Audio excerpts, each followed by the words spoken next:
This engine has no crankshaft, no camshafts, no valves, no cylinder head. It is absolutely tiny, and on top of that, it's supposed to be just a one-stroke engine. At first glance, it shouldn't be able to work at all, and yet it does. And somehow, it produces more power per liter than the likes of these high-end supercar engines. It's called the IN engine, short for Innovation Engine. And it's not just some sketch on paper. This is a real engine which has already been built, tested, and even installed into a real car to prove that it works and up to a task. The company behind it calls it a one-stroke engine. It uses direct injection, has no crankshaft, no cams, no valves, not even a cylinder head, and yet somehow produces 240 horsepower per liter, which is easily on par with the most advanced supercar engines. One thing's for sure, this engine breaks a lot of rules. Whether that makes it a brilliant piece of engineering or just a gimmicky little toy, we're about to find out. Let's go beyond the marketing headlines and figure out what's really going on. We'll break down exactly how this engine works. We'll take a hard look at the one-stroke claim. Is it a revolution in internal combustion engine design or just a catchy marketing fluff? And we'll find out if this bizarre little engine actually makes sense, because it might not be entirely what you think. So how do you build an engine that works without any of traditional components like crankshaft and camshaft, without valves, rockers, timing chains, cylinder head, and other stuff? That's the first thing that makes the IN engine so strange and so fascinating. To understand how it works, we have to start with its core layout: opposed pistons. Instead of having a cylinder with a piston at the bottom and a cylinder head at the top, like usual, this engine has two pistons facing each other inside the same cylinder. When combustion occurs, it pushes both pistons away from each other at the same time. In this case, there's no need for a cylinder head. The two pistons create the combustion chamber volume for each other. In a conventional engine, a piston pushes on a conrod, which turns a crankshaft. But the IN engine throws all of that out the window. Instead, each piston pushes on a roller, and that roller rides along this wave-shaped cam disc plate, a wavy metal track that replaces the crankshaft entirely. As the piston is forced outward by combustion, the roller follows the slope of the disc, which in turn rotates the disc itself. This converts the piston's linear motion into rotary motion, similar in principle to a crankshaft, but using a much more innovative and compact system. This can disc plate, in a mechanical sense, is rather similar to a swash plate, which, for example, can be found in axial piston pumps.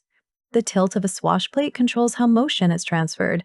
It's not exactly the same, but it uses the same principle for linear to rotary motion transfer.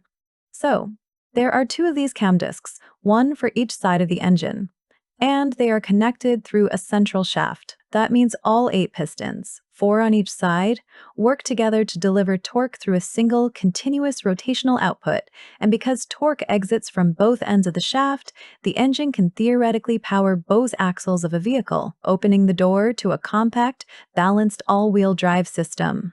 But it's not just about the drivetrain. Without a cylinder head, there are no valves, no camshafts, no belts, and no timing chains. The whole thing becomes lighter and more compact.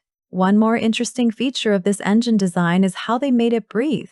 It has no traditional valves. Instead, the IN engine borrows a trick from two-stroke engines. It uses ports, openings in the cylinder walls that are opened and closed by the pistons as they move up and down, or, in case of this particular engine, left or right, or however you want to orient it. As the pistons move, on one side they reveal intake ports to let fresh air in, on the other side they reveal exhaust ports to let hot gases out. Fuel is injected directly into the center of the chamber between the two pistons, and a spark plug ignites the mixture. Here's where it gets even more clever. When the exhaust port opens, the hot, high-pressure gases from combustion rush out. That movement creates a vacuum, which in turn helps to pull fresh air in from the intake side. This process, called scavenging, clears out the chamber and fills it with clean air for the next cycle, just like in a well-designed two-stroke engine. Once the ports are closed again, the pistons compress the air which mixes with the injected fuel. Then the charge goes kaboom, and the whole cycle starts over. So, to summarize this intricate little ballet, combustion forces the pistons apart. Rollers on each piston ride along the swash plates. Those plates rotate and generate torque. Air comes in through ports, exhaust goes out, fuel gets injected, the mixture gets squeezed before the new combustion, and the cycle repeats.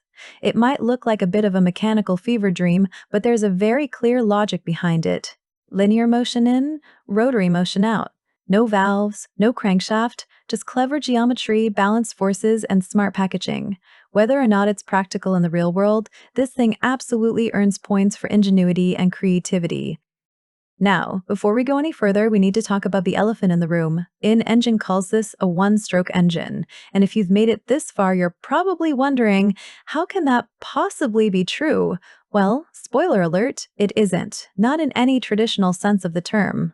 Let's break it down. In a normal four-stroke engine, you have intake, compression, combustion, exhaust. Each of those is a separate stroke of the piston.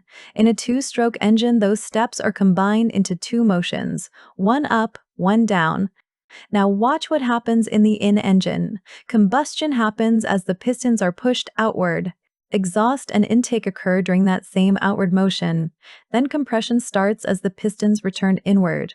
Basically, that's two strokes. One stroke handles combustion, exhaust, and intake, and the next handles compression. So really, as I said, it's a two-stroke engine. And the company sort of does admit this, because in their patent, the one-stroke is never even mentioned. So why call it a one-stroke? As you probably have guessed, that's just the marketing. A two-stroke makes people think of oil-burning dirt bikes and smoky exhausts. So they've just decided to call it one-stroke because it sounds catchy.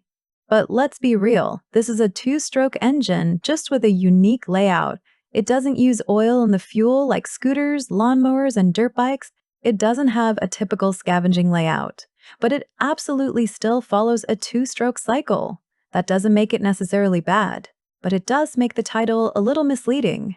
However, once we stop looking at the gimmicky naming and start looking at the design itself, there's actually a lot to like. So now that we've cleared the air on the whole one-stroke claim, let's talk about what actually makes this engine genuinely impressive. First, variable compression ratio, and this is a big one. Because the in-engine's cam discs basically work like swash plates, their position can be shifted relative to each other. That means you can change where the pistons meet during compression without altering the pistons themselves or the cylinders. You can vary the volume of the combustion chamber and therefore the compression ratio. Want higher compression for low RPM efficiency and torque? Done. Want to drop it for high RPM use with turbocharger? Also not a problem. It's a simple, mechanical way to achieve what most engines need complicated systems to do. That's seriously clever. Next, perfect engine balance. The opposed piston layout naturally cancels out primary imbalance because the pistons move in and out symmetrically. And since there are no connecting rods, there's also no off-angle piston movement. So secondary imbalances are gone too. Here's a demo. On the left, you'll see the in-engine running. On the right, a stock Mazda engine. Notice the difference in vibration. This appears to run pretty smooth, with very little vibration, especially for how compact and powerful it is. And speaking of compact, this engine weighs just 35 kilograms and is only 40 centimeters long.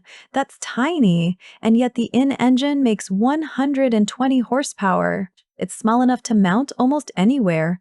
And more so, it can be oriented upside down, sideways, or however you need it. And here's one more subtle perk. Kind of a side effect, but still worth mentioning.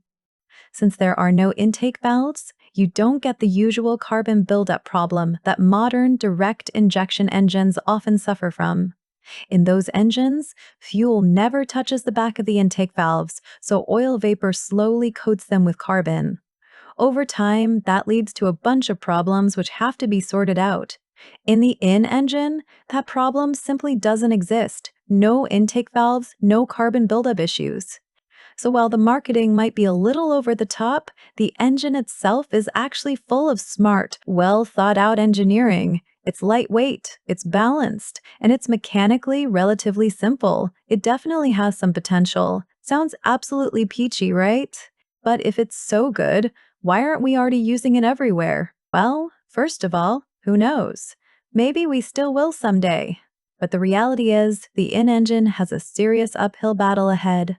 For starters, the classic internal combustion engine has had over a century of development. Every component, every process, every failure. We know it all. We've had decades to refine it.